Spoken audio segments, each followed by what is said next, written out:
autodeterminación como un nuevo pacto, y creo en cambio que la otra posición, que la autodeterminación como una ruptura completa con el Estado, no solo, digamos, incrementará la conflictividad, sino nos conduce a un callejón que no tiene salida y que por lo tanto no va a poder establecer una solución más justa ni más equitativa a los problemas de los pueblos indígenas en sus relaciones con el Estado. Entonces, me parece que esta es la gran oportunidad, pero no está asegurada, podemos perderla, podemos fracasar, eh, pero creo que es importante que los pueblos indígenas se jueguen este momento, porque un momento constituyente en este país, bueno, no ocurrió hace 40 años, desde que yo tengo memoria, desde que yo era un niño, no ha habido una constitución nueva en este país, la última se impuso por la fuerza, la anterior es la de 1925, en fin, esta es una oportunidad que no vamos,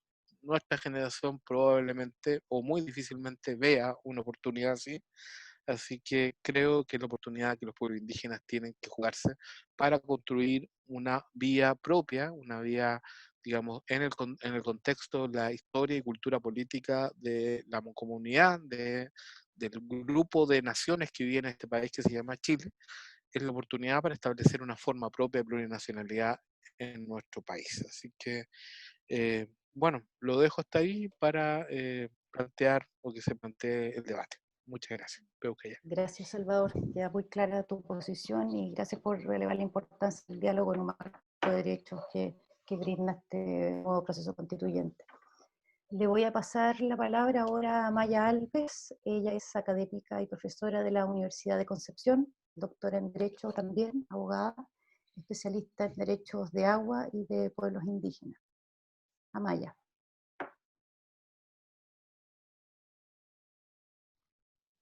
Bien, muy buenas tardes. Mari, Inche Amaya Alves Marín Piñén. Mi nombre es Amaya Alves, soy abogada, efectivamente soy académica de la Universidad de Concepción. Yo tengo una presentación, estoy con algunos problemas de internet, entonces no sabía si desde el observatorio me podían ayudar a compartirla y yo la voy comentando. A ver si alguno de los colegas ahí, Rubén, que tú tienes la presentación de Amaya, si puedes compartir tu pantalla y mostrarla, o Hernando. Amaya, te sugiero que partas y Rubén va a resolver Super. la presentación. Perfecto, no es si solo una ayuda a memoria, pero contarles que efectivamente me ha tocado compartir algunas instancias con Salvador y con otros colegas que hemos estado apoyando el trabajo que han hecho las organizaciones. Yo creo que es importante lo que releva Salvador en el sentido que este proyecto de ley ya fue aprobado en lo general, o sea, está aprobada la idea de legislar, está aprobado hace ya un tiempo el que los pueblos originarios por primera vez en un órgano constituyente tengan una participación. ¿Y por qué esto es relevante? Porque lo que van a hablar los pueblos originarios, en definitiva, es algo que solo ellos podrían dar a conocer. Me da la impresión que parte del problema ha sido que durante mucho tiempo otras personas, otros representantes políticos han hablado a nombre de los pueblos originarios. Entonces esto supone abrir un espacio para que los propios pueblos den su opinión en relación a distintas materias que evidentemente son muy importantes porque, como bien lo decía recién Salvador, la Constitución distribuye poder, no solo entre los órganos del Estado, sino que la Constitución también distribuye poder a los ciudadanos a través de los catálogos de derechos fundamentales. Ahora, siempre señalo que esto supone dejar atrás lo que hemos hecho históricamente, porque que las 12 constituciones anteriores, que las 12 constituciones que ha tenido Chile, no hayan incorporado nunca a los pueblos originarios, no es simplemente una casualidad. No es que se les haya olvidado nombrarlos pudiendo hacerlo. A mí me parece que ha habido ahí una voluntad expresa de no incorporar a los pueblos originarios. Súper, gracias Rubén. Avanza nomás porque estaba ya en la tercera. Perfecto. Y esta historia que supone mirar las cosas desde una perspectiva occidental, la siguiente nada más, la anterior, la 3. Esta mirada, en definitiva, a mí me parece que los pueblos originarios han utilizado este parámetro de civilidad o de civilización para despojar principalmente de los territorios.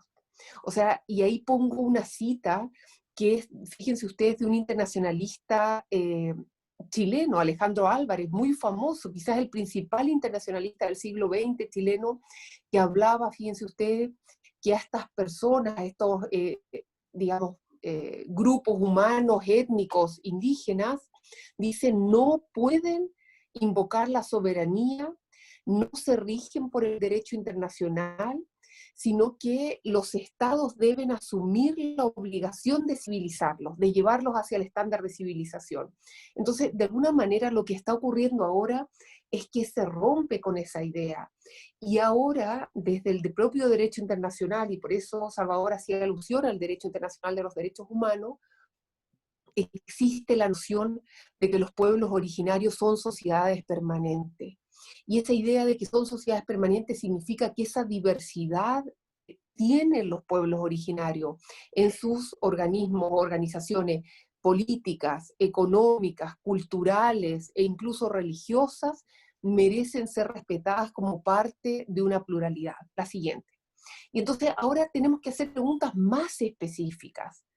Y entonces, si de verdad queremos darle un espacio a esa diversidad, si de verdad queremos, en el fondo, abrir espacio para que la opinión de los pueblos originarios, que va a ser distinta en términos de cómo ven el mundo, de la cosmovisión, tenga algo que decir en la construcción de la norma constitucional, cosa que no ha ocurrido jamás, tenemos que hacernos preguntas muy concretas. La siguiente, por favor, Rubén, en cuanto a los escaños reservados.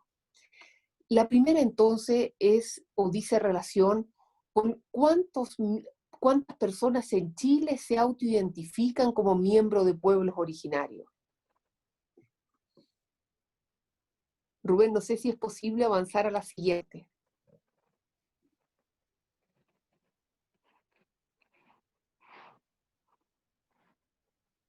Rubén, ¿nos estás escuchando? Sí, sí le escucho y estoy avanzando, voy en la autodeterminación. Pero Algo no, pasa, no pero no aparece, está pasando. No. no está pasando. Nada, puede ser un boicot, así que no se preocupe, yo hablo igual. Bueno, gracias. Bien, entonces, en relación a los escaños, las preguntas son como muy concretas. Yo quisiera ir a lo concreto, si a alguien le interesa le puedo hacer llegar el PowerPoint, no se preocupe. En realidad lo que hice más bien es desmembrar el proyecto que presentaron los propios alcaldes de municipios, alcaldes mapuches, ¿no es cierto?, más el apoyo de la identidad territorial lafkenche, más el apoyo de más de 50 organizaciones indígenas a lo largo de Chile. Y las preguntas concretas son las siguientes. La primera es, ¿quiénes son estos pueblos originarios? Y es importante la lista, porque esa lista no están solo los ya 10 pueblos reconocidos legalmente en Chile. Recuerden que hace muy poquitos días atrás se incorporó el pueblo Chango, llevaba más de 20 años pidiendo su reconocimiento legal.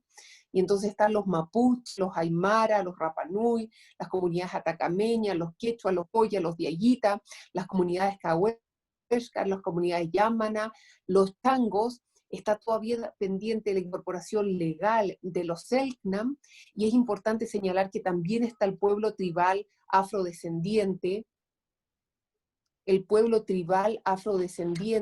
que está reconocido desde el año 2019. La contabilización pública, la única que tenemos en Chile, es la del censo del año 2017, que indica que más de 2 millones de habitantes de Chile se autoidentifican con alguno de los pueblos originarios legalmente reconocidos.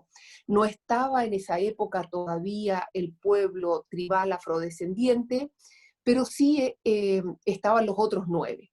Por tanto, a lo mejor ese número ha crecido históricamente, más de 2 millones de personas. Y entonces las preguntas son muy concretas. ¿Cuántos escaños reservados?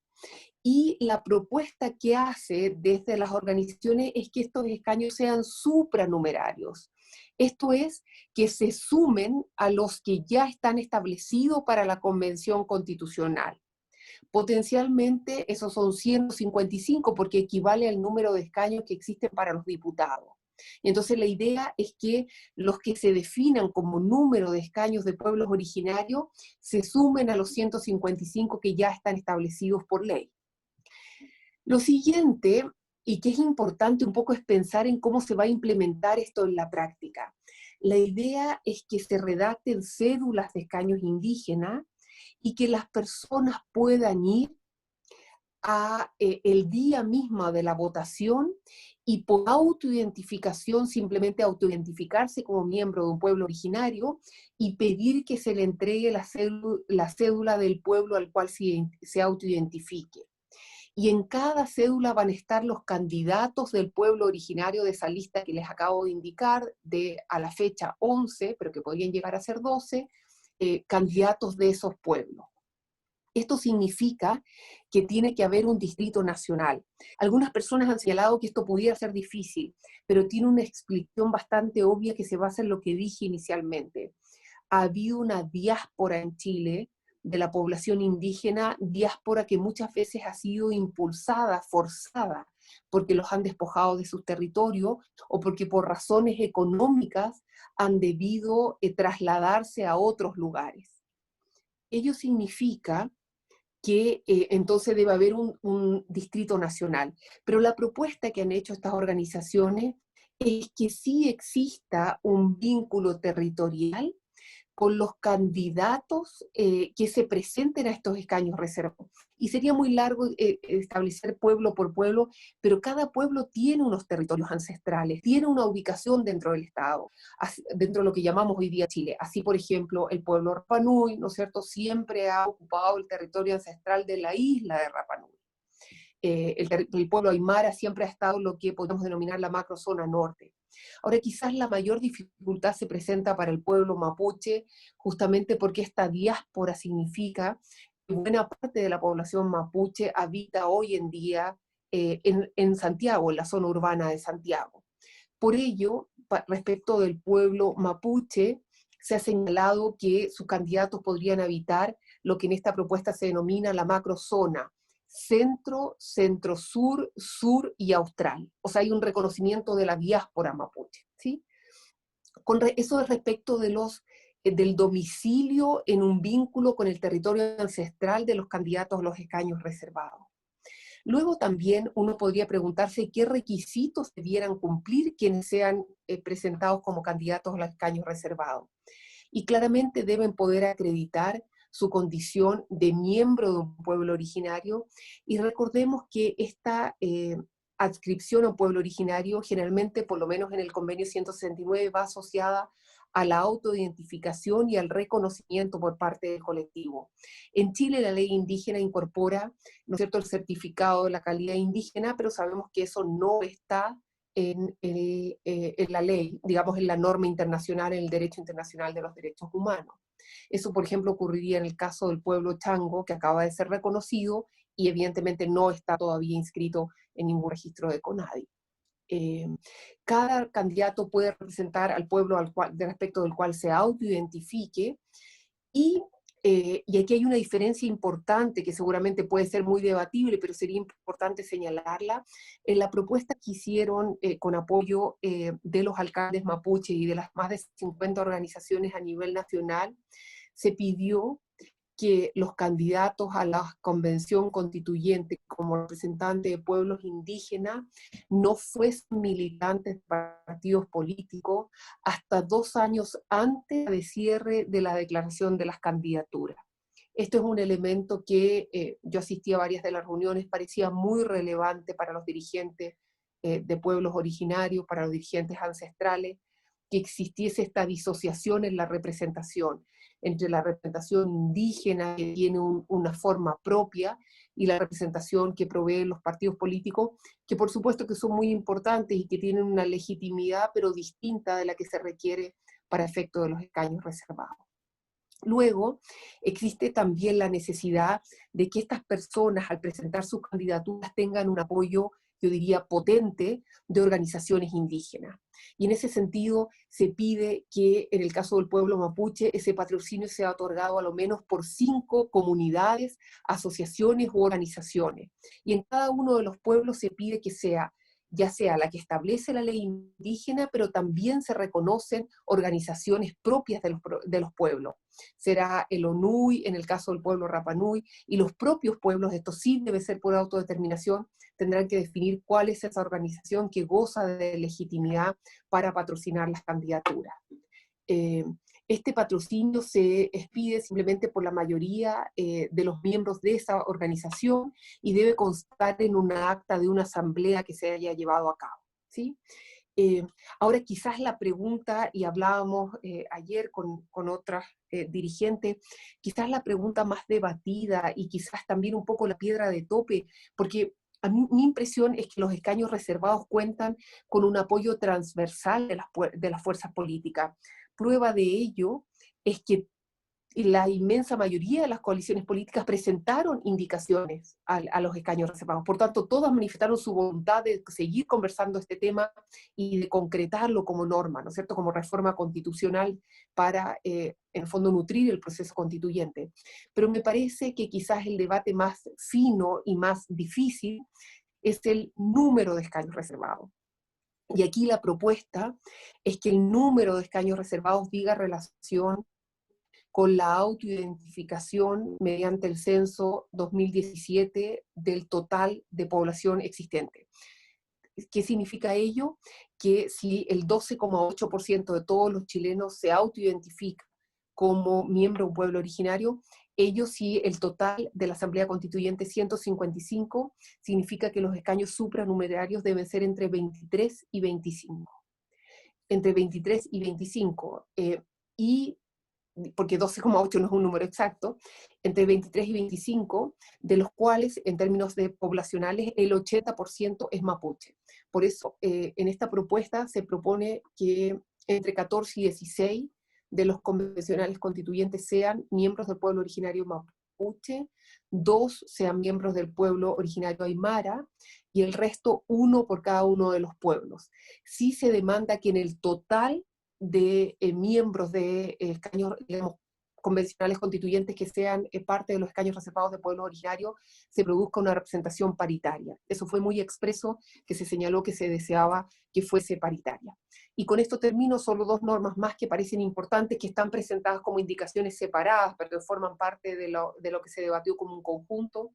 Se estima que también aquí debe haber un apoyo, lo que podríamos llamar una representación, una discriminación positiva, en que se utilicen perdón, las mismas reglas que la ley de cuotas para apoyar la participación de mujeres en la elección de diputados, que se aplique respecto de los miembros de pueblos originarios, que significa que se haga un reembolso un poco mayor de los gastos electorales en que hayan incurrido los miembros de pueblos originarios.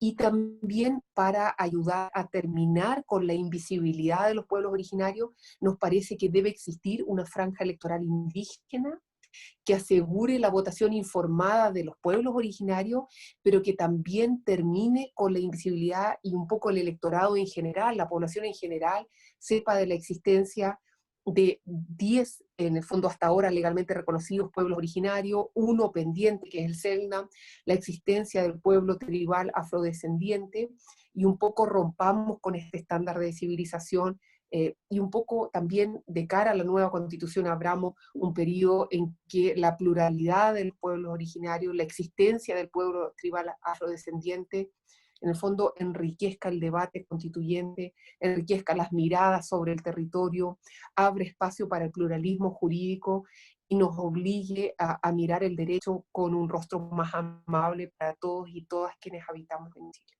Eso es, muchas gracias. Muchas gracias a ti, Amaya. Complejo tema y en pleno debate el de los escaños reservados. Vamos a ver, como dices tú, cómo se van a definir, cuántos van a ser, de qué manera se van a distribuir. Tema en pleno debate. Así que gracias por las propuestas también. Los dejo ahora con José Elwin. José es coordinador del programa de globalización y derechos humanos del Observatorio Ciudadano, abogado, especialista en derechos humanos y derechos de pueblos indígenas. José. Buenas tardes a todos y a todas.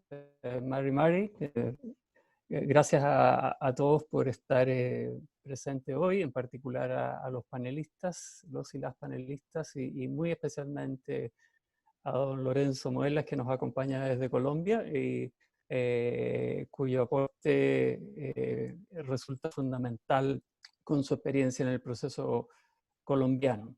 Tengo una presentación que voy a compartir y básicamente yo quería en esta presentación compartir antecedentes desde la perspectiva del derecho internacional de los derechos humanos sobre la participación de pueblos indígenas en los procesos constituyentes, el por qué esta participación encuentra fundamento en el derecho, encuentra fundamento también en las experiencias comparadas, y Chile no es una isla en el mundo, no es una isla en la región, y por lo tanto sigue un camino que han seguido muchos países en esta materia, y también los fundamentos casi tan importantes como los jurídicos, los fundamentos políticos de una participación activa de pueblos indígenas, a los cuales de alguna manera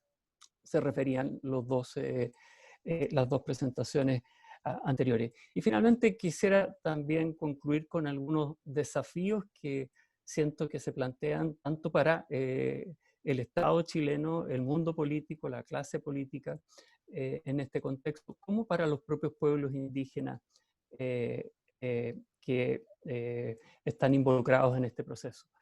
Si analizamos el marco internacional de los derechos humanos, hay a lo menos 3 derechos fundamentales que justifican y que hacen fundamental, que hacen esencial la participación de pueblos indígenas en estos procesos. Uno es el derecho a la participación política, por cierto, en igualdad de condiciones que otros sectores de la población. Y esto está reconocido en el convenio 169 del OIT como un derecho de participación política en los órganos electivos que toman decisiones que les conciernen, y también en las declaraciones de Naciones Unidas y en la Declaración Americana que también insisten en este derecho de participación en igualdad de condiciones. Vale decir, aquí se une el derecho de participación política con el derecho a la igualdad y a la no discriminación, que es la realidad que han vivido los pueblos indígenas en este país y en la mayor parte de los estados. Pero otro derecho fundamental al cual Salvador se refería en particular es el derecho de libre determinación, que es un derecho que le corresponde a todos los pueblos y desde la Declaración de Naciones Unidas y la americana también a los pueblos indígenas. Y el desafío para los estados es cómo hacer posible que ese derecho sea ejercido por los distintos pueblos en el marco de un Estado. Ya el propio Comité de Derechos Humanos de Naciones Unidas señalaba que una de las formas en que se expresa la libre determinación es en los textos constitucionales y en la forma como se elaboran estos textos constitucionales. De modo que aquí hay un desafío de cómo ejercer en forma conjunta este derecho por parte del pueblo chileno y de los otros pueblos que habitan en Chile. Y un derecho fundamental que tiene que ver con cómo se ejerce la participación, en qué proporción se ejerce la participación, es el derecho a la autoidentificación, que es un criterio que está aceptado por todos los instrumentos internacionales suscritos por Chile, tanto el 169 como las declaraciones señaladas. Ahora, aquí es donde también el derecho internacional tiene una experiencia fundamental y directrices que Chile, como suscriptor de la Convención Americana de Derechos Humanos, no puede obviar. Y es que situaciones análogas a estas de exclusión de pueblos indígenas de procesos de participación política han ocurrido en otros contextos, como el de el movimiento Yátama en Nicaragua, un movimiento indígena de la costa atlántica que quiso participar en un proceso eleccionario municipal en el año 2000, pero que por no estar constituido como partido político y también no tener una inscripción en el resto del país, más allá de su territorio, le fue denegado esta posibilidad. Y la Corte condenó a Nicaragua por la vulneración del derecho a la igualdad, el derecho a la participación política, y estableció directrices que son fundamentales para un proceso como el que estamos viviendo. Instó a Nicaragua a modificar su legislación para que los pueblos indígenas puedan participar en condiciones de igualdad y en órganos que toman decisiones a través de sus instituciones propias en forma directa y proporcional a su población en estas instituciones. Es un derecho, son directrices que no pueden sino ser tomadas en consideración en un momento como el que vivimos. Ahora, la experiencia comparada, ya lo señalaba, apunta en la misma dirección. Por cierto, a Colombia no me voy a referir porque es la primera experiencia de esta naturaleza en América Latina a la que se va a referir don Lorenzo, pero Venezuela, después Ecuador, Bolivia, todas tuvieron inclusión indígena a través de distritos especiales, circunscripciones especiales, desgraciadamente no en proporción a la población indígena, que es una demanda que está planteada por las organizaciones de pueblos indígenas que han participado o que han instado a la reforma constitucional que está hoy en debate en el Senado para contar con estos escaños reservados. Esto no es solo en América Latina, hay otros contextos del mundo donde los pueblos indígenas han logrado tener una representación en los procesos constituyentes, como el caso de Nepal, más o menos análoga a la población que representan. En el caso de Nepal, que tuvo un largo proceso constituyente que resultó e incidió, al igual que las constituciones anteriores, en reconocimientos importantes de derechos de pueblos indígenas. Un tercio de ese órgano constituyente en esas dos etapas que tuvo la constituyente de Nepal estuvo integrada por pueblos indígenas. Esta misma tendencia se mantiene en los parlamentos de muchos estados, por cierto, en América Latina, Colombia y Bolivia, pero interesante un ejemplo, un modelo que ha sido muchas veces citado por los gobiernos en Chile, es el de Nueva Zelanda. Pues bien, Nueva Zelanda tiene escaños reservados para pueblos indígenas y que, sumados a la representación especial a través de partidos políticos maori, hacen o determinan una representación proporcional a la población. Y si vemos, Chile en ese sentido ha tenido históricamente, y eso por cierto que configura la situación de exclusión en la que se encuentran los pueblos indígenas. Chile claramente en sus órganos legislativos es el país de América Latina y también comparativamente con otros estados como Canadá y Australia, que tienen la menor representación en proporción a la población, un 2.4 de participantes a través de partidos políticos y no de instituciones propias de una población de 12,8. Pero los fundamentos políticos son posiblemente más importantes que los fundamentos jurídicos, y hay que detenerse en ello, porque las constituciones no son solo textos legales, textos jurídicos, sino que son esencialmente textos políticos, son acuerdos, son pactos que para la construcción de una unidad política, para resolver conflictos al interior de una comunidad, nos dice un constitucionalista alemán. En Chile, Humberto Nogueira, conocido constitucionalista, nos plantea que la viabilidad o la sustentabilidad de un ordenamiento constitucional requiere la adhesión y el sostenimiento por la colectividad y de todos los sectores que integran la sociedad. Y por cierto, los pueblos indígenas deben y tienen que participar. La importancia de un órgano constituyente, el constitucionalista keniano Josh Gai señala que el órgano constituyente debe ser una expresión de la soberanía popular, un reflejo de la diversidad. Se recurre a ella para desarrollar acuerdos en sociedades profundamente divididas. Son mecanismos para construir y consolidar la paz y resolver conflictos internos, manejar la diversidad y dirigirse hacia lo inclusivo.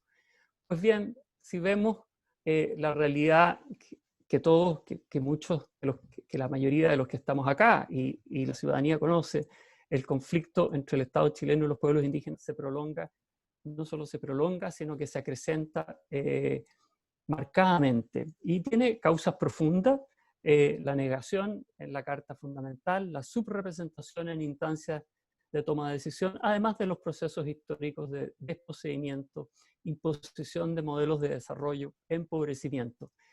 De modo que la inclusión de los pueblos indígenas en el contexto crítico de las relaciones entre el Estado chileno y los pueblos indígenas es una posibilidad única, como señalaba Salvador, de abordar y superar este conflicto histórico. Si no tenemos la capacidad de entenderlo, que esta es una oportunidad única de participación, de inclusión para lograr abordar ese conflicto histórico, tal vez, también lo señalaba Salvador, no haya otra posibilidad en el marco de una generación y este conflicto va a seguir incrementándose sustancialmente.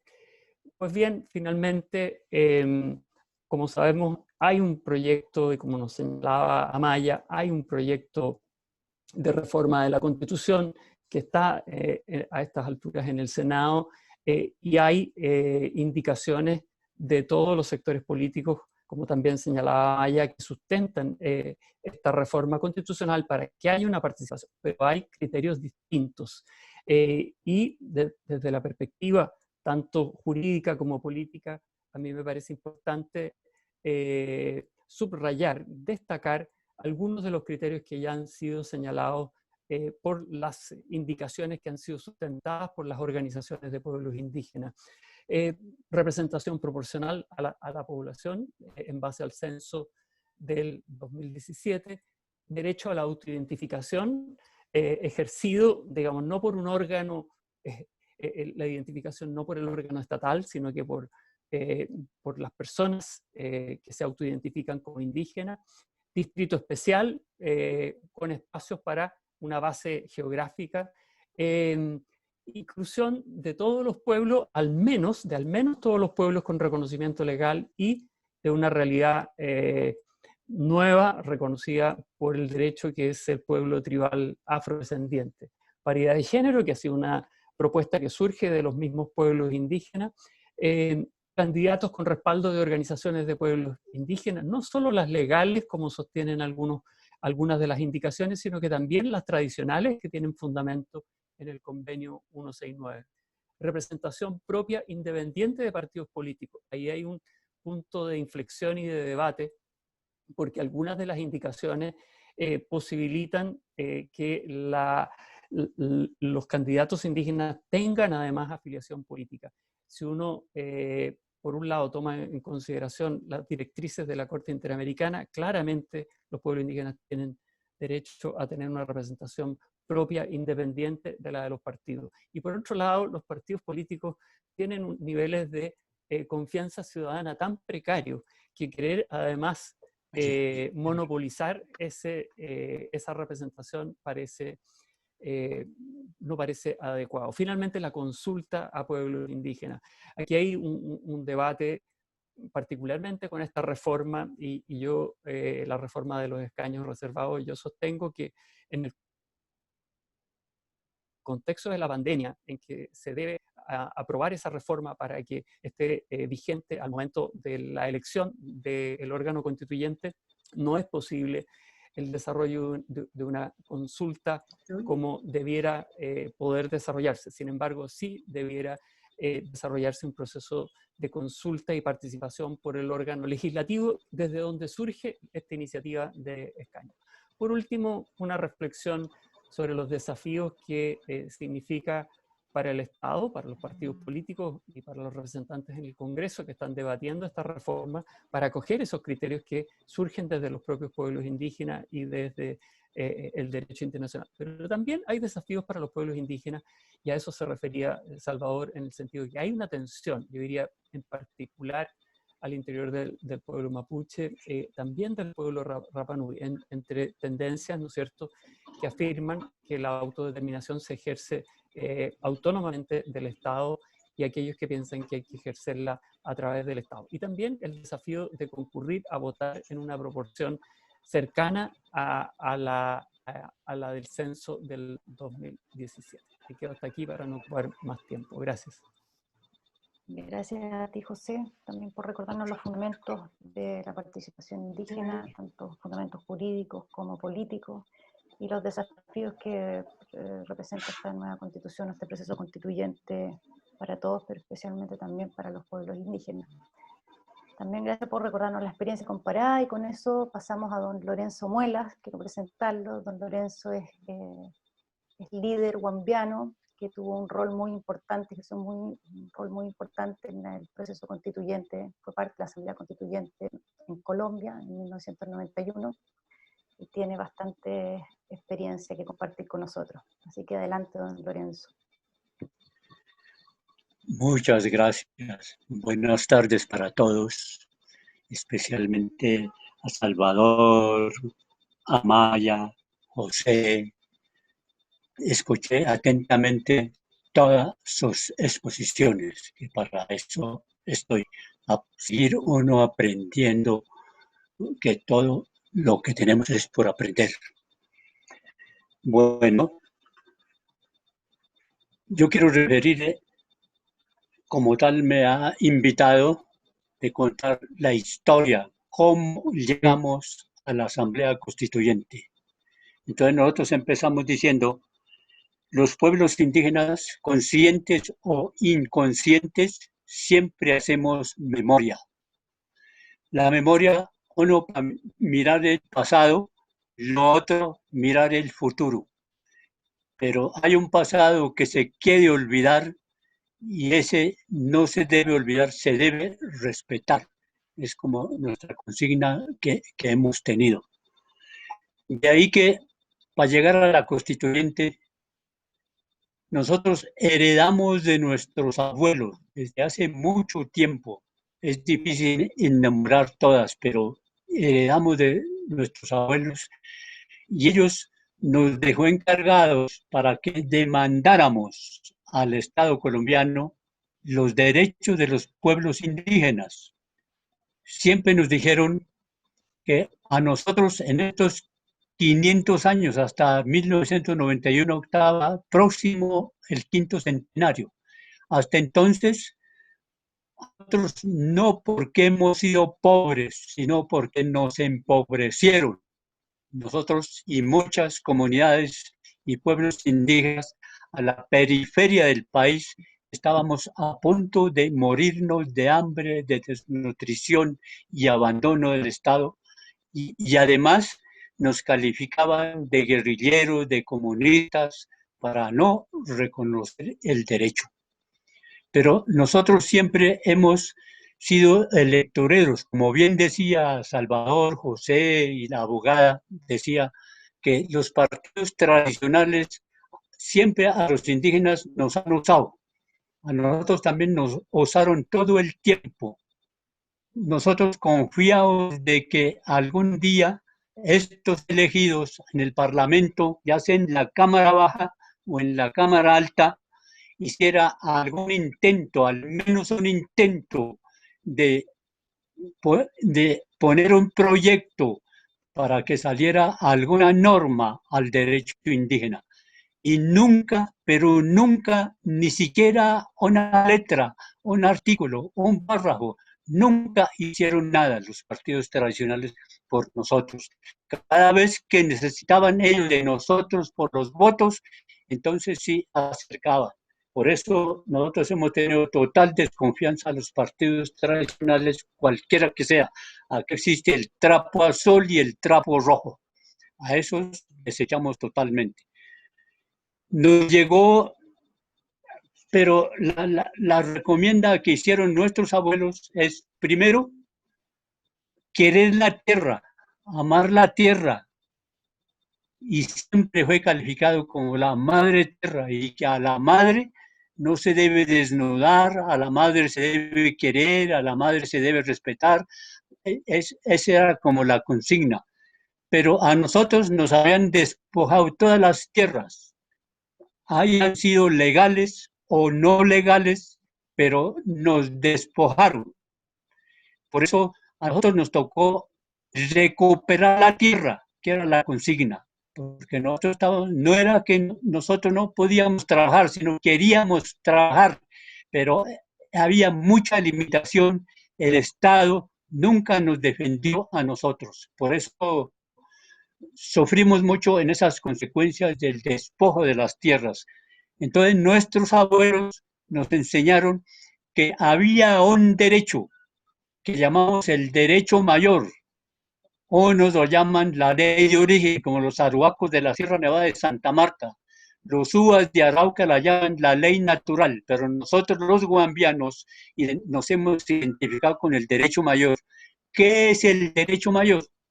El derecho mayor en esas tierras que acabo de mencionar, que hemos recuperado buena parte de nuestras tierras, en eso existe toda la complejidad de la diversidad biológica con todos esos componentes, animal, vegetal, mineral, y ahí incluíamos nosotros también como seres humanos indígenas que hacíamos parte también de la diversidad biológica.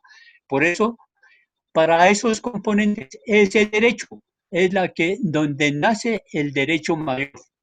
El derecho mayor se abraza, consigna a todos esos componentes de la tierra, pero sin la tierra el derecho estaba al aire, el derecho no existía. Nosotros simplemente hacíamos argumento de nuestro derecho, pero nos burlaban, nos reían, decían que ese derecho, ¿a dónde está escrito? ¿A dónde está ese título? Nosotros decimos que para nosotros el derecho mayor es como una constitución guambiana, constitución del indígena. Sobre eso no hay otro derecho, es la supremacía del derecho indígena, que es el derecho mayor. Casi es inalcanzable interpretar, casi es inalcanzable aplicarla, pero existe ese derecho y a ese derecho es la que los blancos, los terratenientes, el Estado, los gobiernos decían que nos presentaran ese título, documento escrito en un papel. Nosotros decíamos, nosotros nunca hemos manejado títulos, nunca hemos manejado papel, pero están escritos en las grandes rocas, y que están no solo uno, sino muchas, y que además de esos títulos escritos en las grandes rocas estamos nosotros, los títulos vivientes aquí con hambre, necesidad, de pobreza. Ellos somos los que necesitamos, ellos son los que exigimos que nos tiene que el Estado colombiano reconocer ese derecho. Pero ese era un decir de nosotros. Pero sí decretaron o sí legislaron una ley para ya en el momento de 1991, cuando vino la Asamblea Constituyente en Colombia, una ley vigente todavía que la llamaban la Ley 89 de 1890. En esa ley nos dieron un plazo de 50 años para que nos integrara en la sociedad nacional o nos acabemos, o nos morimos.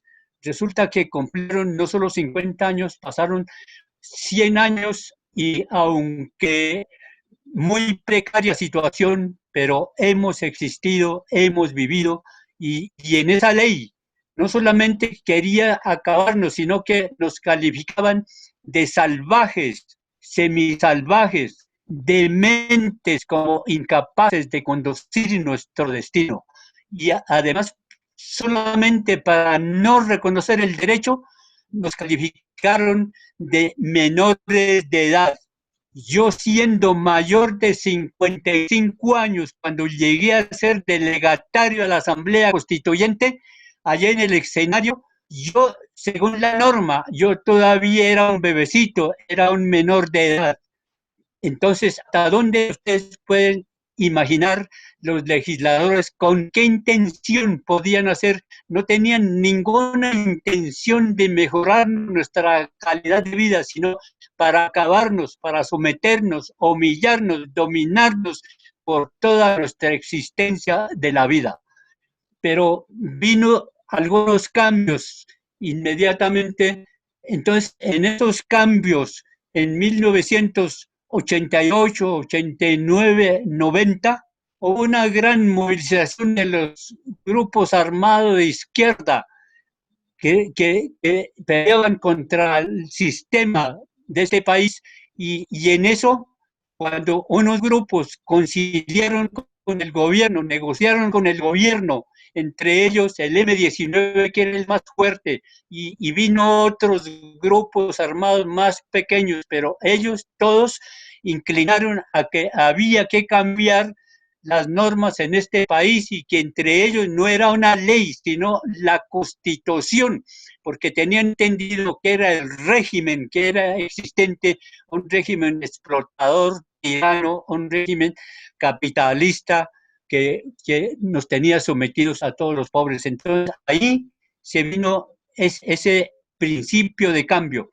Y nosotros los indígenas en Colombia estábamos también organizándonos, habíamos organizado en la recuperación de las tierras y en la educación, en la salud, en muchos escenarios venimos desarrollando, y cuando vino la constituyente nosotros más o menos estábamos organizados. Por eso acercamos a esos grupos que más tenían fuerza para llegar a hacer llegar a la Asamblea Constituyente. Con ellos nos acercamos, ellos nos dieron apoyo también. Entonces, en ese apoyo mutuo pudimos, en un 9 de diciembre de 1991, nosotros no teníamos ninguna experiencia política electorera, no teníamos, nunca, el caso mío, nunca fui un concejal, ni diputado, ni nada, no teníamos conocimiento, sabíamos trabajar, sabíamos el derecho nuestro, conocías un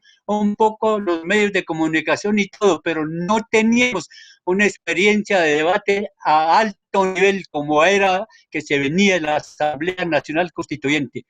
Y entre ellos, en varias asambleas, varias reuniones, me postularon a mí que yo me lanzara, y yo, en honor a la palabra, que yo hablé mucho, caminé mucho por dignidad de mi palabra, yo acepté y me arrojé a hacer campaña política a la Asamblea Nacional Constituyente, sin experiencia de ninguna clase, con cierto temor de que no podría salir elegido.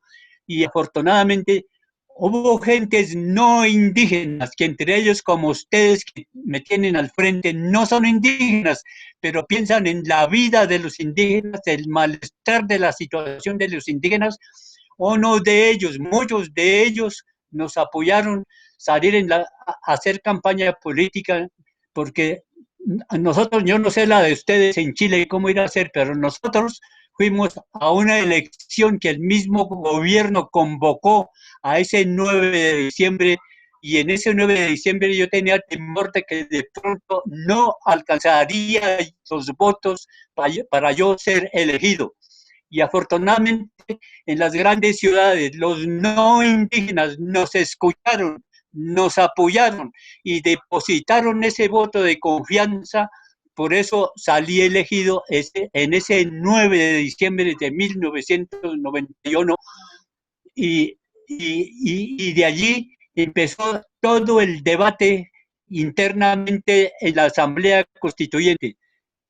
Yo le quiero decir a los chilenos, a los hermanos indígenas chilenos, para nosotros fue una cosa es llegar con elección allí, ser elegido, y otra cosa muy distinta allá el escenario interno, donde hay tantos intereses que priman y tanto desconocimiento de tantos años. A nosotros nos tenía ya por vencidos y no querían hacer un reconocimiento. Por eso muy duro, muy difícil, pero se logró hacer muchas cosas. Yo creo que si ustedes han leído la Constitución, tiene como unos 27 o 25 artículos que que más o menos puede implementar con ese articulado el derecho indígena. Entonces, pues el Estado, el gobierno, yo no sé ya cómo sea, pero a nosotros había delegatarios no indígenas que no estaban de acuerdo para nada y para nada. Con ellos no tuvimos ningún apoyo, pero sí hubo otra gente que medianamente nos apoyaba y otros que muy decididamente nos apoyó, no solamente en lo electoral, sino en el debate interno. Yo no puedo dejar pasar por alto en este debate. Hay una comunidad muy grande en el sur del país, en el sur de Colombia, que se llama los Pastos de Nariño. Ellos tuvieron una fuerte votación, que creyeron en mí y votaron una fuerte votación, y eso, sin esa votación, sin ese apoyo de Nariño, de los Pastos de Nariño, no hubiera sido posible tener un constituyente. Entonces, eso yo tengo que recordarle y agradecerle la enorme gratitud y grandeza. Entonces, para finalizar mi intervención, pues hay muchas cosas que ya les tocará. No sé, en este caso, yo no entendí todavía los escaños que menciona la abogada. Eso ya son escaños ya asegurados, o la constituyente que hoy están hablando ya es una constitución elegida. No entiendo, eso me tiene que aclarar más adelante para yo tener claridad. Acá cuando llamamos escaño es que ya estamos asegurados en el quórum, en la corol, pero no sé allá cómo sea, las normas son distintas. Entonces, si es una elección, pues tendrán que postularse a algún indígena que tenga que... Me gustaría mucho que los mismos indígenas asuman esta enorme responsabilidad política, porque no todo el tiempo pueden estar los buenos amigos que puedan darle la mano.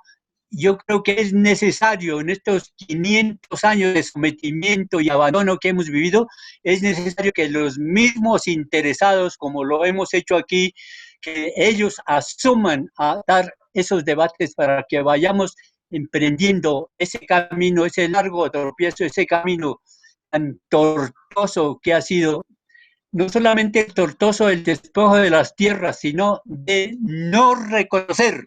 Siempre buscan cualquier argumento, cualquier justificación. La iglesia misma, la iglesia estaba acompañada a que nosotros tuviéramos de rodilla a ellos, para que siguiéramos también de rodilla a ellos. Siempre no estaban en favor de nosotros, sino estaban en favor del sistema, el cual ha dominado toda la existencia. Por eso me gustaría mucho, yo recuerdo mucho de los mapuches, que alguna vez en Bolivia, hace más de 20 años lo conocí, y luego cuando estuve en Temuco, lo conocí, nos llevaron tal vez José y otros allá a la cárcel. Me dio mucho, enorme pesar que los indígenas mapuches estén condenados a cadena perpetua por solamente reclamar el derecho a la tierra. Eso me parece muy duro, muy difícil de entender. Entonces, me da un saludo a los hermanos indígenas mapuches y otros, y ustedes, los no indígenas, que hayan asumido esa responsabilidad de hacer algo por los indígenas. Yo les recibo con grandeza y gratitud, porque no hay otro quien nos apoye en un estado que siempre nos han desconocido. Muchas gracias. Muchas gracias a usted, don Lorenzo, por sus palabras y sobre todo, como dicen por ahí también en el chat, por recordar lo mucho que costó tener participación en ese proceso constituyente en Colombia, y eso probablemente da también energía a quienes están enfrentando este nuevo proceso acá. No fue fácil, no será fácil, pero se puede, ¿no? Pues dejo a Maya para que más tarde, cuando tome la palabra, le conteste algunas cosas que preguntó don Lorenzo. Pero está muy bien. Vamos a abrir. Gracias. Muy bien, gracias. Ahora vamos a abrir una ronda de preguntas. Hay algunas preguntas en el chat por ahí, pero si alguien quiere tomar la palabra, abrimos para unas 3 preguntas más o menos. ¿Alguien quiere tomar la palabra? Si quieren, mientras... Aquí tengo a Patricia Bernal primero y después tengo a Miguel Ángel Rendón. Patricia.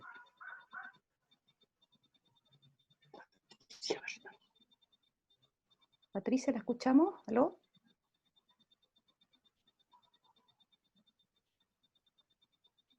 Yo no la escucho, no sé.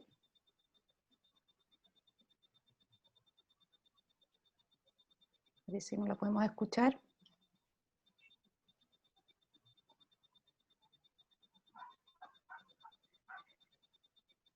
No tengo audio, dice Patricia. No es Puede posible. escribir la pregunta. Quizás mientras solucionan el problema del audio, puedo leer algunas preguntas porque hay algunas escritas. Tengo tres palabras pedidas, también Luis Levi. Voy a leer una de Luis Jiménez, que dice: hola, saludos a todos y todas. Consulta en caso que el Estado no garantice mecanismos especiales de participación, ejemplo, escaños reservados, ¿compromete su responsabilidad internacional? ¿Ven viable la denuncia y condena por instancias internacionales?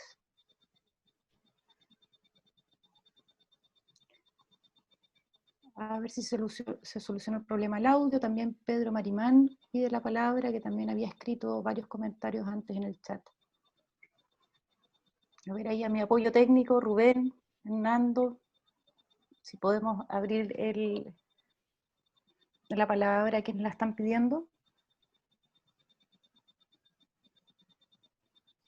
No tienen control de cámara ni de micrófonos, dicen. Yo eso no lo puedo manejar de acá, pero... Lorena, ¿sí? sugiero que hagamos una ronda entre los panelistas para responder las preguntas que están tal vez en el orden de las exposiciones. Sí. Estamos viendo si podemos dar la palabra. Eso sí, porque Lorena, no está escrito. Lorena, Ahí lo sí. activo ahora, Lorena. Ya, gracias. ¿Me escucho? Ahí está Patricia. Adelante, Patricia. ¿Cómo están? Muy buena tarde con todos los panelistas que están en este momento y un agradecimiento especial a nuestro primer constituyente, Taita Lorenzo Muelas. Mi nombre es Patricia Bernal y mi pregunta es: ¿qué pasaría si acá en Colombia convocan a una reforma constitucional y qué peligro puede tener si se pierden algunos artículos constitucionales? Sobre todo el 246, Taita Lorenzo Muelas. Yo creo que sería un error pensar en una nueva constituyente, porque ustedes mismos entienden hoy cómo está la clase política de este país, cómo nos vienen borrando la misma Constitución del 91, ha hecho 40 cirugías, 40 reformas a la Constitución del 91, y esas reformas no se ha hecho para bien, sino para erradicar casi totalmente de la Constitución. Algunos entendidos en la materia de la Constitución han calificado la Constitución del 91 de Colombia es una constitución revolucionaria, y eso no le gusta mucho a la clase política de este país. Yo creo que, yo siempre he dicho a los mismos indígenas, tenemos todavía el reconocimiento en la Constitución del indígena, muchos que ni siquiera han desarrollado, no solo la 246, sino muchos otros. Tenemos muchos derechos que están vírgenes. Entonces digo yo a los indígenas, no han podido con lo que tienen y quieren otra, porque en otra sí nos borraría muchos de los que hoy están reconocidos, Patricia. Taita Lorenzo, pero ¿qué se puede hacer con nuestros representantes dentro de las representaciones comunidades indígenas en lo que es el Senado, donde se fabrican las leyes, sobre que se permanezcan estos derechos? que no los puedan quitar de la Constitución. ¿Se puede sacar una ley? No sé qué se puede hacer ahí, Taita, como para salvar eso que se ha ganado con el derramamiento de sangre de nuestros compañeros indígenas. A mí me parece los 3 curules que tiene, 2 en la Cámara Alta y 1 en la Baja de los indígenas. Yo creo que los indígenas tal vez de pronto no hemos entendido.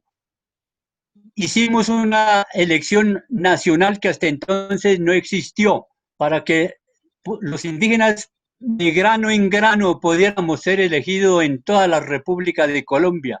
A mí me parece que eso, así como está, es inamovible, que podía seguir. Tampoco los indígenas querer llegar allá en el Senado, en la curul y perpetuar, tampoco es saludable. Yo creo que yo había pensado, eso debía ser en orden alfabético para que todos los indígenas de la República de Colombia, así sea de la periferia del país, empezaran a ser por orden alfabético para que todos puedan llegar allá y aprender y que conozcan las cosas. ¿Qué gente es la que siempre elegimos y qué gente es la que siempre gobiernan a este país, para que puedan conocer? Porque es muy distinta uno ver por los medios, por la televisión o prensa, radio, es muy distinta ver allá de frente, a convivir con ellos. Entonces, a mí me parece, en esta situación que está de los 3 legisladores, me parece estar bien, Patricia. Gracias, don Lorenzo. Gracias, Patricia. Voy a dar la palabra ahora a 3 personas que la pidieron y luego hacemos una ronda con los panelistas. Que activen su micrófono, Lorena. Están habilitados para hablar. Sí. Miguel Ángel primero. Si puedes activar tu micrófono. Ahí está. Bien. Adelante, Miguel Ángel. Hola, buenas tardes para todos. Saludos cordiales desde Peñalolén. Director de Fundación Positiva. Fundación Positiva, me ha hecho mucho sentido lo que dice acá don Lorenzo, que son los que han sufrido, quienes han tenido que hacer el camino por los cambios. Nadie te los hace, el Estado no lo quiere, los partidos políticos excluyen, no nos representan, y entonces solamente quienes hemos perdido en este sistema, quienes tenemos que hacer el trabajo. Mi sensibilidad con el mundo indígena, trabajé en el 2000 en la CONADI un tiempo, con el Consejo Nacional de la CONADI, con los consejeros indígenas, con Isolde Reu, que estuve ahí apoyando, y otros consejeros. Cuento eso porque hemos hecho acá un trabajo por violencia política. Este es el escándalo de mi hijo, no sé si se ve en pantalla, no sé si tengo pantalla, me indican por favor, si no para contarme. No, creo que no tiene para compartir pantalla, no sé. Ah, bueno. No podemos dar. Ya, bueno, sigo. Estaba mostrando un escáner. Con hemos hecho acá un esfuerzo enorme, un homicidio frustrado a nuestro hijo, producto de las campañas políticas, donde la norma en Chile era violar la ley electoral. La norma en Chile era, de facto, violar la ley electoral en todas las campañas. Y a producto de mucha fuerza hemos logrado cambiar la ley electoral para efecto de las campañas políticas y la propaganda ilegal. Quedamos por reconocer en todo esto ahora cómo trabajamos en el apruebo y en la convención constitucional, ¿sí? Entonces ahí queremos que efectivamente estén incorporadas todas las demandas ciudadanas. Y hay una pregunta: ¿cómo se piensa incorporar los derechos del territorio, que es tan consustancial al mundo indígena? Si estarán incorporados desde la propia mirada y posturas y planteamientos del mundo indígena, o se subsume en los esfuerzos que desde la ciudadanía entendemos que los derechos de la naturaleza son ahora fundamentales para sobrevivir y llevar adelante los caminos hacia la vida buena. Eso, cariño desde Peñalolén, Fundación Positiva. Gracias, Miguel Ángel. Paso la palabra entonces a Luis Levi. Sí. Luis. ¿Aló? Ahí sí, se escucha. Adelante. Mari Compuche. Bueno, mi nombre es Luis Levi, soy de la comuna de Victoria, dirigente de la Lonco Mariluán, y también fui vocero del proceso constituyente que se realizó en la consulta donde estuvo como garante la ONU.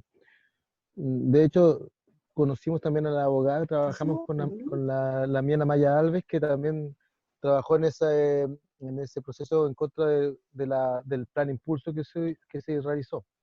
Y bueno, don José Erwin también lo conozco por mi padre, que siempre trabajó hace mucho tiempo con él cuando yo era chiquitito, así que yo en este proceso lo he aprendido por osmosis, más que después de salir de mi carrera ya empecé a trabajar en este tema dirigencial.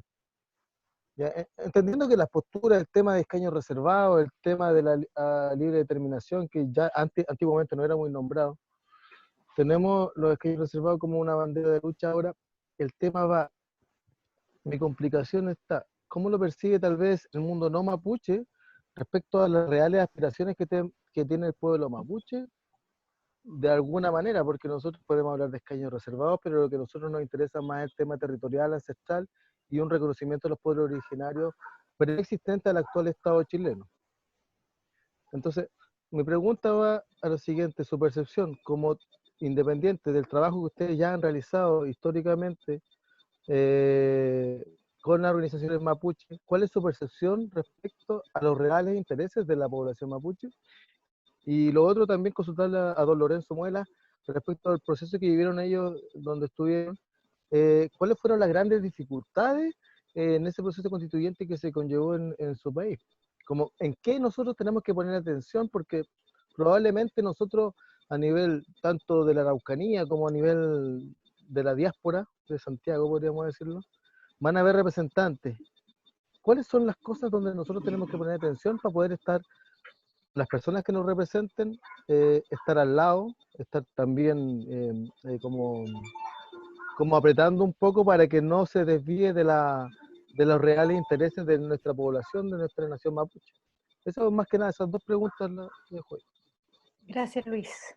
Y paso la palabra a Pedro Marimón, una tercera pregunta, y ahí le paso la palabra a los panelistas.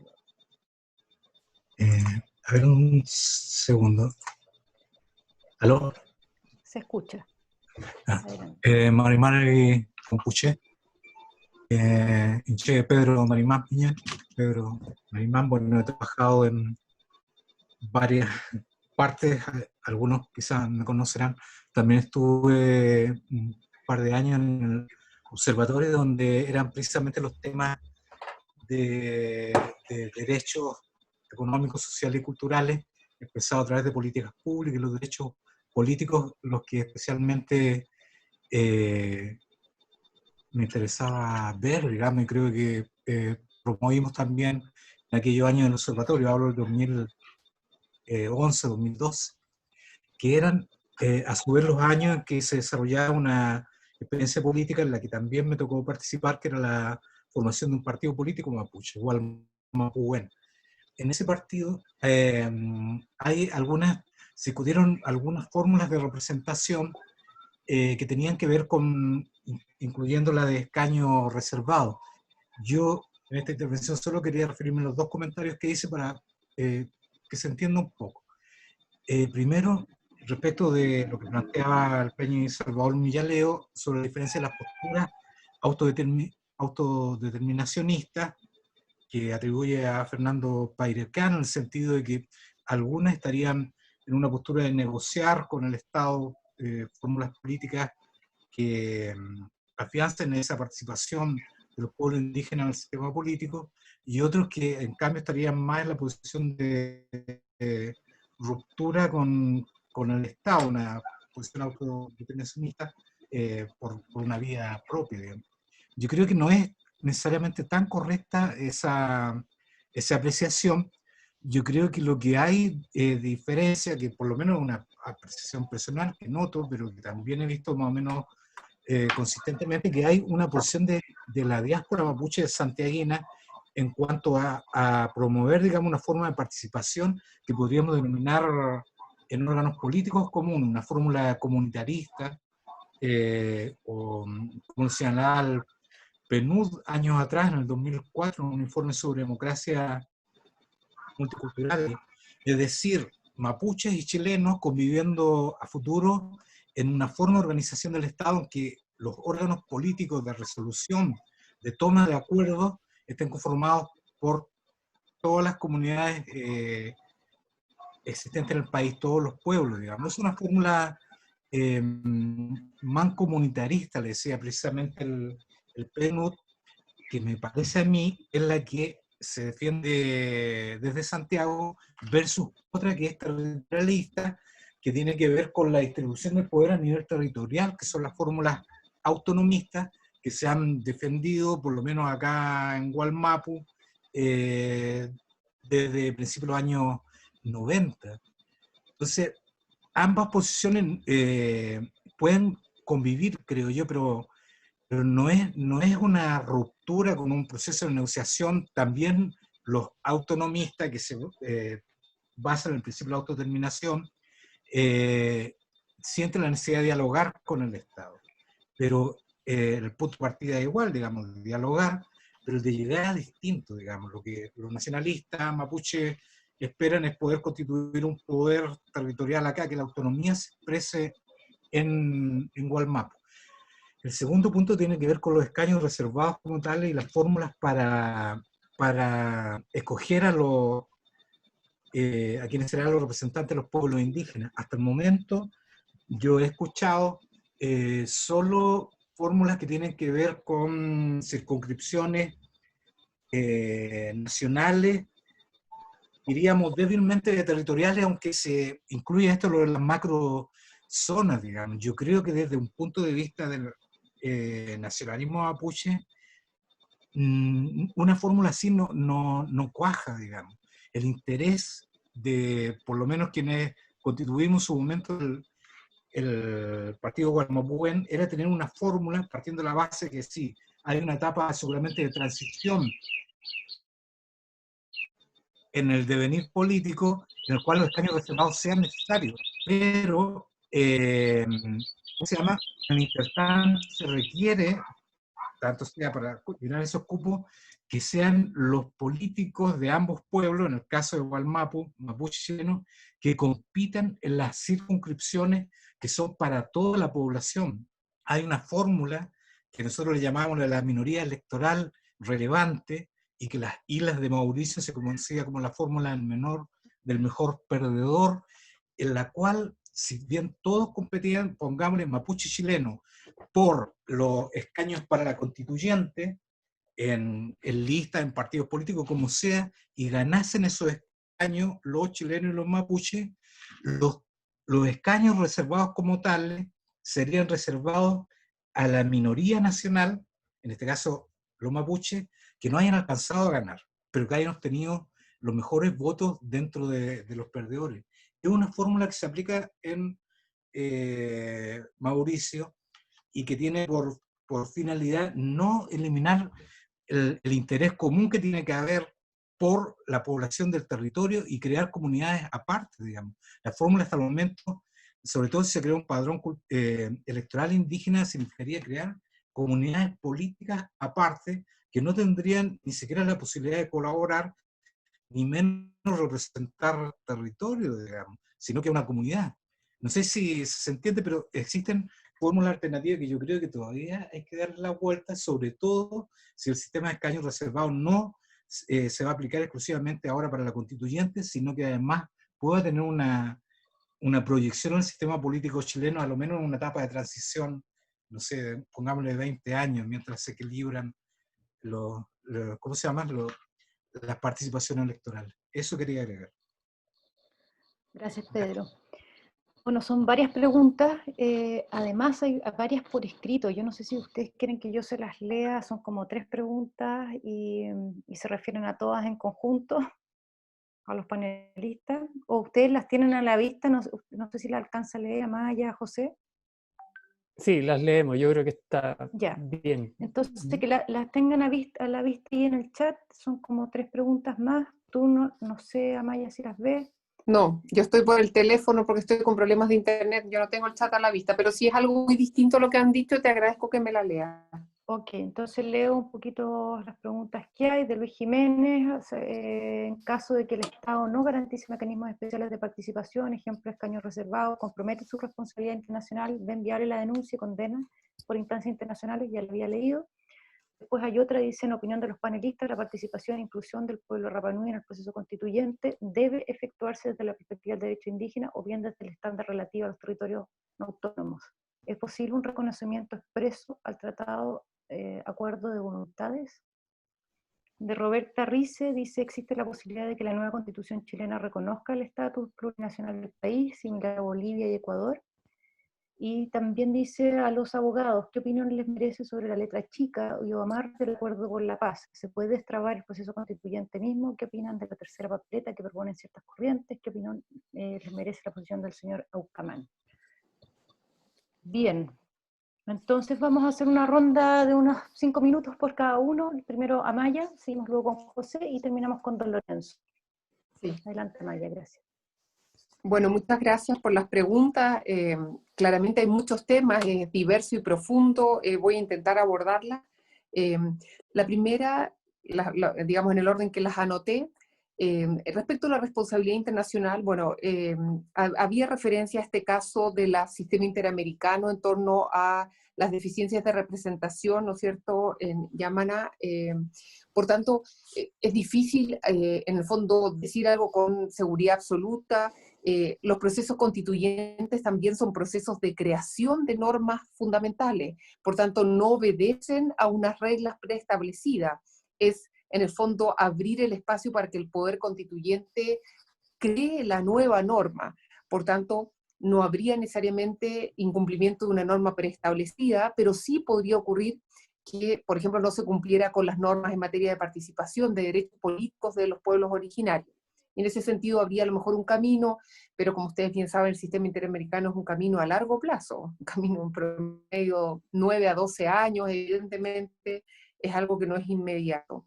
Con respecto a la pregunta de Rapa Nui, muy interesante, me parece que eso es parte de lo que tenemos que empezar a conversar, qué rol va a cumplir el derecho propio de los pueblos respecto, en el fondo, de la toma de decisiones, porque en general la invisibilización, que hablaba muy bien don Juan Muela, la invisibilización de los pueblos originarios ha sido en buena medida la invisibilización de sus normas jurídicas, y por eso el derecho de los pueblos en el fondo ha dejado de tener vigencia. Por eso a él le pedían el título, le pedían el papel, en vez de reconocer que el derecho ancestral muchas veces son historia, está dado por el derecho consuetudinario.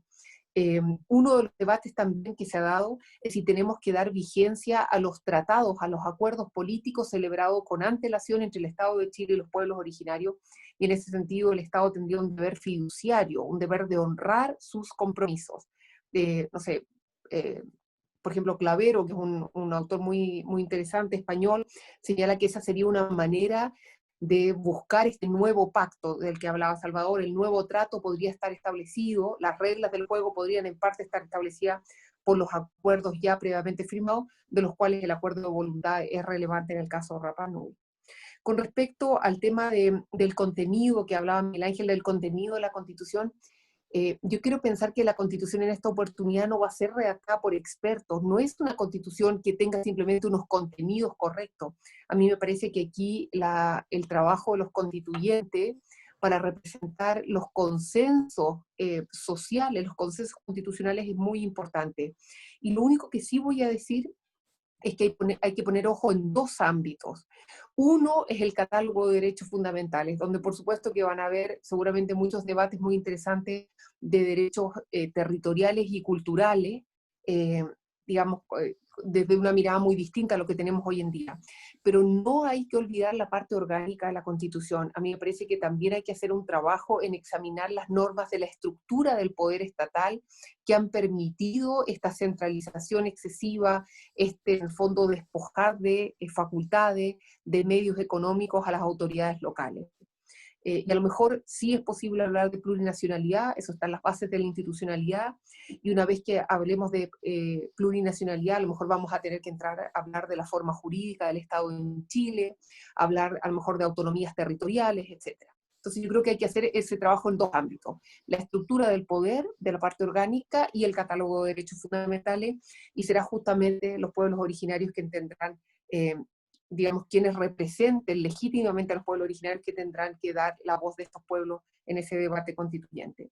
Bueno, el acuerdo por la paz, había una pregunta interesante. A mí me parece que evidentemente era un acuerdo frágil, muy importante pero muy frágil y que ha intentado ser parcialmente reforzado a través de la reforma que estableció la paridad, también a través de la aprobación de la idea general de los escaños reservados. Y aquí sí le contesto a don Lorenzo, lo que está aprobada es la idea de legislar en escaños reservados, o sea, de que existan representantes de los pueblos originarios, pero no han sido definidos todavía, don Lorenzo, o don Juan, perdón, los detalles. O sea, no sabemos exactamente cuántos representantes van a haber, cómo van a ser electos, desde qué territorios van a salir. Tenemos la idea general aprobada, pero no es todavía una ley, o sea, le falta, y por eso es importante trabajar en todos estos temas pendientes. Con respecto a, bueno, en realidad, lamentable, Salvador tenía otro conversatorio, porque yo creo que es interesante lo que señala Pedro. Yo creo que evidentemente los temas en que hay que trabajar es esta distinción entre el mundo indígena urbano y el mundo indígena rural. Yo creo que ahí claramente hay un diálogo que es necesario realizar, en parte porque a veces desde fuera se imponen unas miradas esencialistas de los pueblos originarios. Yo creo que esa es una conversación claramente que debieran tener los propios pueblos, y me pareció muy interesante el modelo comunitario de conversación entre lo chileno y lo indígena, e intentar ver en qué aspectos hay elementos en común que se pudiera empujar, digamos, una misma conversación. Con respecto a esta idea del modelo de derecho comparado, de que los políticos compitan mapuches y chilenos en la misma, me parece un poco difícil de implementar en la actualidad, porque, y quizás voy a decir solo una razón, podrá seguramente haber muchas otras, porque me parece que en buena medida los pueblos originarios han sido estructuralmente discriminados. Entonces me parece que el punto de partida no es el mismo, y entonces que un candidato que represente chileno, que representa un partido político, no está en igualdad de condiciones que un candidato miembro de un pueblo originario. En parte esa es la lógica de los escaños reservados, es una medida de discriminación positiva que está pensada específicamente para el proceso constituyente. Distinto es si lo habláramos respecto de la representación de cuotas, por ejemplo, para el legislativo. A mí me parece que ahí habría más espacio para después de, en el fondo, equiparar el punto de partida, poder hablar de una competencia política en igualdad de condiciones. Eso es, muchas gracias. Muchas gracias a ti, Amaya. José. Bueno, son muchos temas y difícil responder a todos, pero partiendo por Luis Jiménez, yo creo que definitivamente sí, el caso Yatama ante la Corte Interamericana da cuenta de que los estados pueden ser demandados y pueden ser condenados por la exclusión política y por no establecer mecanismos que permitan la participación. Sin embargo, yo creo que el desafío aquí va mucho más allá, como señalaba, de lo estrictamente jurídico, y una condena de esa naturaleza no sirve de mucho. Yo señalaba que la generación de mecanismos de participación proporcional a la población en la construcción de un pacto social intercultural que permita la libre determinación de los pueblos que existen, que habitan dentro de un país, es una oportunidad única. Yo creo que lo que está en juego es una posibilidad de construir un Estado que termine con esa negación, con esa discriminación histórica, y por lo tanto no ayuda en mucho el que en este momento digamos, se piense en una acción ante instancias internacionales, aunque haya una condena. Respecto de la pregunta anónima sobre Rapa Nui, si hay una dualidad entre la perspectiva del derecho indígena o la perspectiva del acuerdo de voluntades, yo diría que no son antagónicas, más bien complementarias. El acuerdo de voluntades, si bien reconoce la soberanía del Estado chileno, reconoce la investidura del jefe, reconoce su autoridad, y por lo tanto lo reconoce no explícitamente como pueblo, pero como parte de este país, y por lo tanto claramente potencia, ¿no es cierto?, su capacidad y su potestad para ser parte de los procesos de construcción del país y de un proceso tan importante como el proceso constituyente. Otra cosa tiene que ver con los contenidos.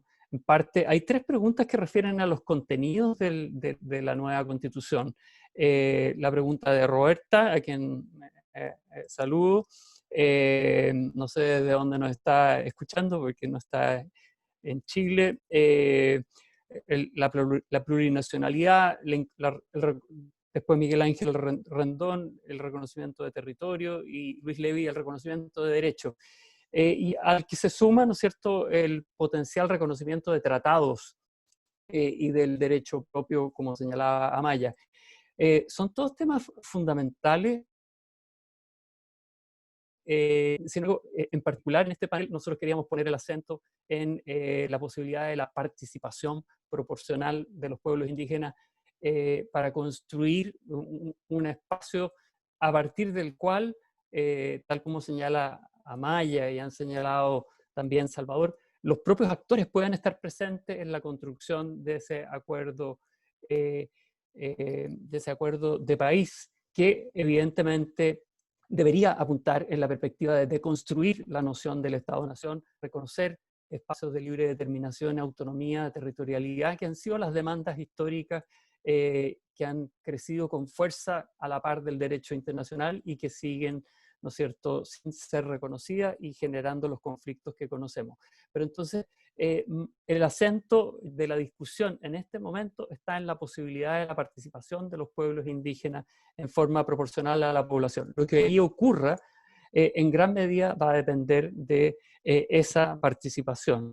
Lo que señala Pedro, a quien también saludo, claramente puede ser una fórmula interesante la que él propone, forma de elección. Sin embargo, tal vez la pregunta que yo le haría es ¿por qué no se expresó en el debate que llevó a algunas organizaciones indígenas a personarse en el Congreso y en el marco de este proceso decir, no solo existimos, sino que vamos a participar y estas son las propuestas que nosotros queremos hacer? Y eso tiene que ver con los desafíos también de pueblos indígenas en el sentido de que claramente se requiere para una participación proporcional, o la que sea, o el mecanismo que sea, se requiere de una actoría indígena. Y esa actoría, Gualmapuguel la ha tenido, por cierto, y no me corresponde a mí calificarla, pero en el marco de la discusión del proceso constituyente han sido otras organizaciones que han llevado otras propuestas que a la postre encontraron algún eco en parlamentarios que las llevaron y que las han hecho suyas. Finalmente, los amarres del Acuerdo por la Paz y la nueva Constitución, los 2/3 para su aprobación, los tratados internacionales de derechos humanos, sería largo comentarlos, pero tal como señalaba Maya, tiene muchos déficits. Lo de los tratados internacionales tiene cosas pivas, particularmente los tratados internacionales de derechos humanos, otras no tantas como los tratados de libre comercio. Y la posición de Aucán Huilcamán, hay una pregunta sobre ella, yo creo que ese es un debate interno del pueblo mapuche que no corresponde, por lo menos desde la perspectiva de un organismo de derechos humanos como el observatorio, que nosotros califiquemos si es la propuesta adecuada o no adecuada. Gracias, José. Paso la palabra a don Lorenzo para que concluya este conversatorio. Tiene que activar su micrófono porque no lo escuchamos.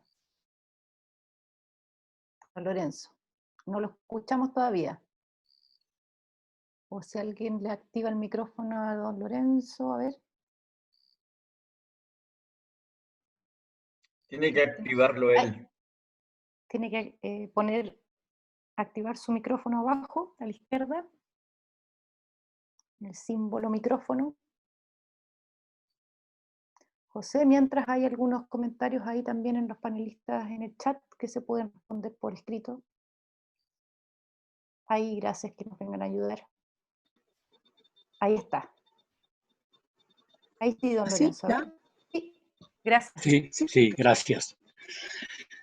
Yo tengo una pregunta expresa que mencionó mi nombre y luego me hizo la siguiente pregunta.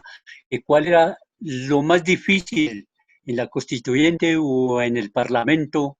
Los legisladores se mezquinan tanto para no reconocer el derecho. Yo tengo el honor de decirle yo como campesino, como indígena, originario de unas tierras que me vio nacer, entonces yo incliné mucho para que reconociera más que cualquier otra cosa financiera, cualquier otra cosa, sino el territorio, las tierras, porque las tierras gocemos o soframos, la vida del indígena está en la raíz de la tierra. Por eso yo me incliné mucho para que la constituyente nos reconociera las tierras y territorios, los resguardos que son legalmente reconocidos, pero todavía no estaba clasificado como territorios. Entonces yo me insistí mucho en eso, y en eso los políticos son muy sagaces. Ellos dicen, sí, te queremos mucho, a ustedes bonitos, sigan, pero cuando vamos a concretar en la profunda indígena que es la tierra, ahí sí, negaron una y otra vez.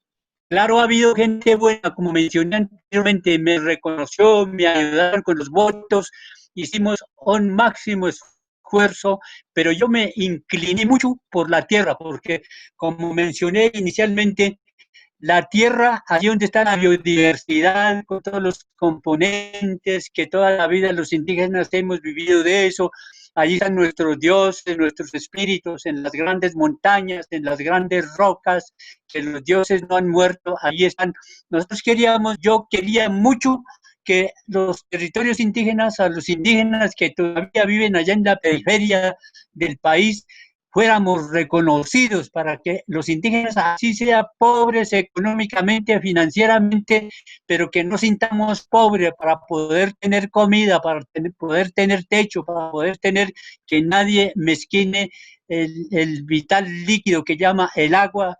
Entonces, eso hubo mucha resistencia. Yo no todo el proyecto me fue bien. Yo es que peleé mucho y me negaron hasta el último. ¿Cuáles fueron?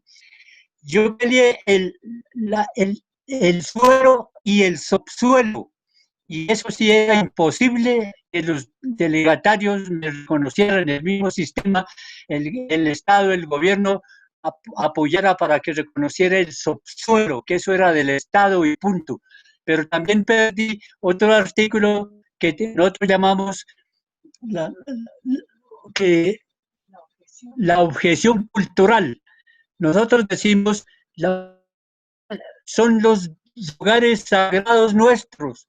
Yo decía, ¿cómo nosotros no podemos ir a sembrar papas en la plaza de San Pedro? ¿Cómo nosotros no podemos ir a sembrar papas frente a una iglesia? Y ellos, ¿por qué tienen tantos derechos, se creen tanto derecho que a nosotros sí nos pueden violar, a nosotros nos pueden meter ganado y hacer minerías de todo tipo? Y esto sí, ellos no reconocen, pero por más argumentos que pude hacerlo, esos dos artículos perdí. Pero yo quisiera decirle a los indígenas chilenos, hay un derecho que yo mencioné que tal vez no aclaré bien, pero el derecho mayor es un derecho, si ustedes, los abogados como Amala, Salvador, José, nos ayuda a hacer un argumento, un proyecto del derecho indígena, el derecho original, el derecho, es un derecho que no prescribe, es un derecho que no muere, es un derecho que no descompone. Hemos pasado 500 años de la invasión española y ese derecho sigue siendo vigente, depende de nosotros cómo la manejemos, cómo la queramos, pero es un derecho que casi cualquier proyecto económico rebate, pero un proyecto de fondo indígena del derecho mayor o la ley de origen o la ley natural, así no quieran reconocerle, pero ese derecho es irrebatible. Por eso yo quisiera que los hermanos indígenas de Chile ustedes hicieran ese argumento. Yo pienso que ustedes no son indígenas, pero han condolido con los indígenas. Entonces, una cosa es que ustedes conduela por nosotros los indígenas. Y otra cosa muy distinta, ser indígena de carne y hueso, que ha vivido y ha sufrido todos los vejámenes.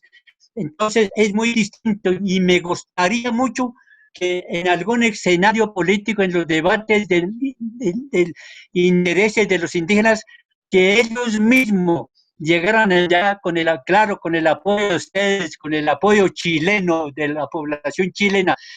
Entonces, yo termino con esto y muchas gracias.